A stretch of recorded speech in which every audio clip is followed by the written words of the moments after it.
We've been slowly adding black accent pieces, and next to our dining area, we had this sitting room. We had added this black dresser recently and just got this black coffee table.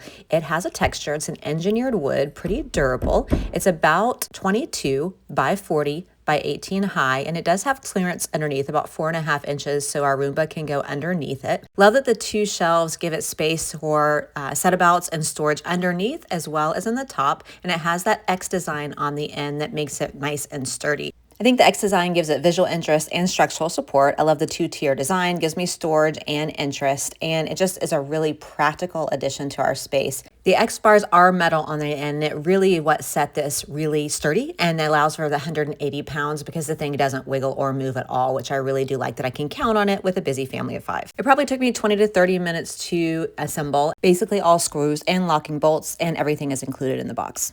Thanks to the seller for sending this over. If this was helpful, please give it a like so I know to make more videos like this.